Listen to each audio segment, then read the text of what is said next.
This is my new project, a lovely little clock that I've had around here for a long time. It's a New Haven cottage clock, a very good example of its kind.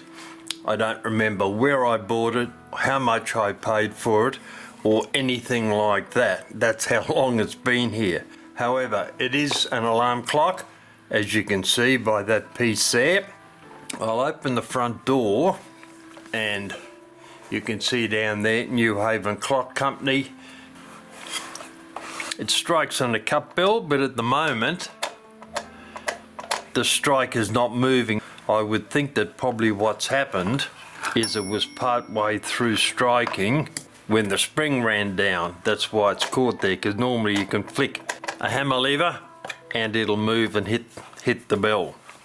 Anyway, that's that for the moment.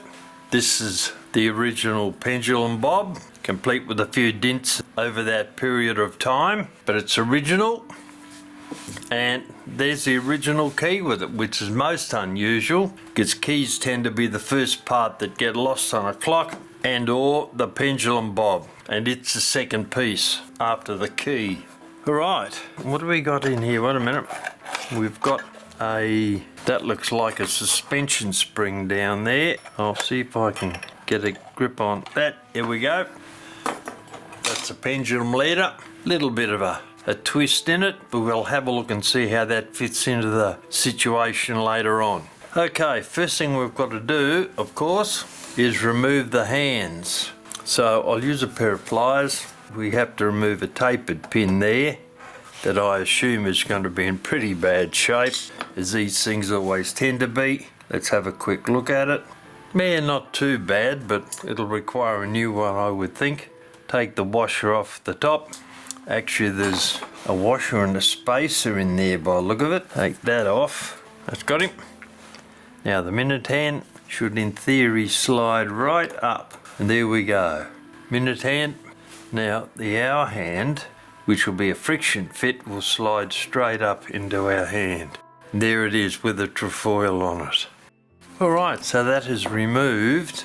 Are they all... Gee, they're a bit chewed up. I'll have to do some work on those before they go back. Alright, we'll take the face off now that we can get in and see what the movement looks like. I'll have to use a Bergen screwdriver because these screws are pretty badly chewed up. They don't like letting go very well, actually. That one's coming loose a bit. Well, that's the first screw. And see if that'll not quite come out.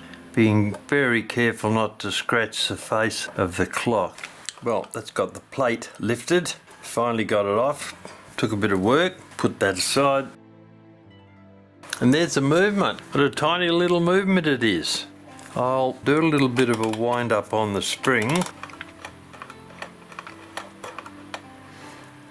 The escape wheel seems to be turning okay with a little bit of pressure on the spring, and the hammer there is not moving because of this alarm setup. All right, let's take the movement out of the case. There's 3 screws there for that, so I'll get a reasonably large screwdriver to do that and take them out. First one, and a couple up at the top up here. We can get in behind that wheel will be nice. I'll use a smaller driver for the last little bit, I think. Yep, I think that's loose. Pair of tweezers. Actually, the bigger end ones perhaps. If not, we'll pick it up because it'll drop into the case once we lift the movement. Unwind that screw, and I would think they should be loose. There we go. Take that out. I'll click the couple of screws so we don't lose them. They're the case screws. Screw the movement into the case. And there's our movement. I'll check and see if, yep, both springs are in reasonable condition. There's no breaks in them. We'll have to clamp them up before we take the movement apart. And to do that, we've got little bits of bent copper on posts. We've got one there. That's the second one. The third one up there. And I hope there's none in. Yeah, they're little bits of copper wire bent in an S shape. And this one here is a tapered pin. Alright, so before we go any further, we're going to have to clamp those 2 springs. So I'll get out my main spring clamps, the little ones I've made for small movements like this, and we'll get them clamped up. So before we do that, we'll take the cup bell out. Ding! I think that's the same, yeah. That's the same. That's the screw from the cup bell, and it's the same size as the ones that mount the movement into the case, so don't have to keep it separate. They can go over there. And that cup bell actually sounded like gunmetal. It sounded very nice. Right, we'll clean that up later on and see how that turns out. That's the case with the rest of the writing in there. New Haven, Connecticut, USA. 8 and 1 day brass clocks, timepieces and marine clocks. There we go. New Haven Clock Company, manufacturer of same.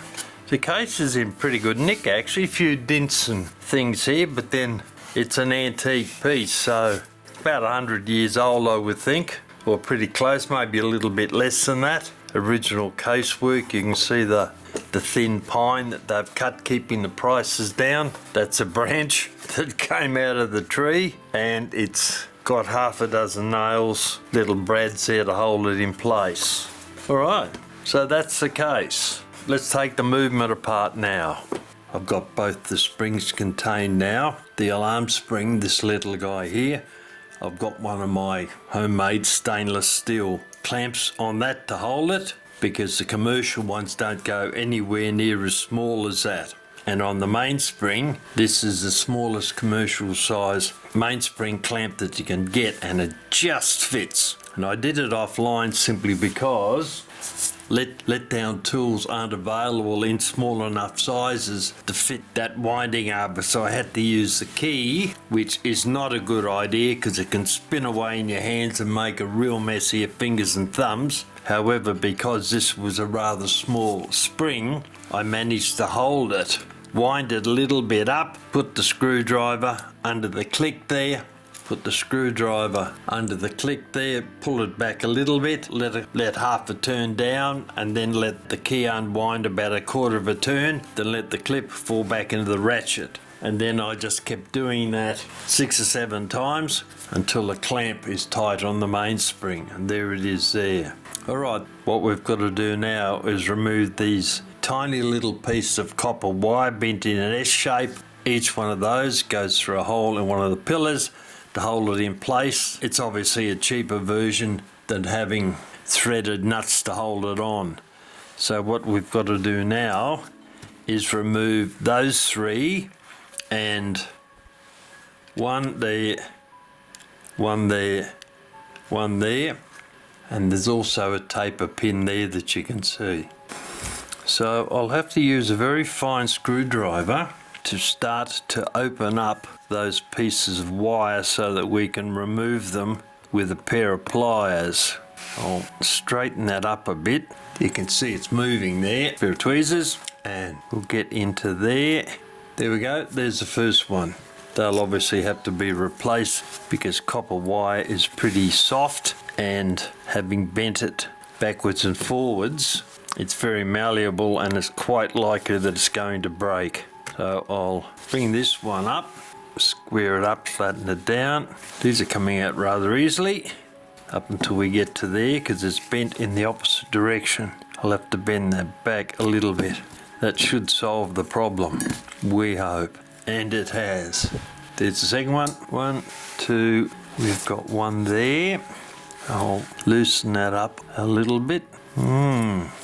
Bit more, I think. I'm not going to be able to get a pair of pliers onto that. Maybe now. That looks relatively straight with the emphasis on relatively. Right, we'll remove that piece of copper wire. There it is. And we've got one more piece to take out, and it's that tapered pin there. Right, I'll pull that out with a pair of pliers, holding the movement so it doesn't pop open on us. Put it back on our board for the moment. There's a tapered pin, looks like an old railway spike from the 1850s, so we'll have to replace that. Now before we go any further, that lever should be there. Now before we go any further, I'm going to take a couple of photos of this, because this has got, that's before I take the movement apart, because this has got a couple of different mechanisms on it that I haven't seen before in an American alarm clock, cottage alarm clock. And it's that combination of pieces there that I want to record to make sure I've got them right.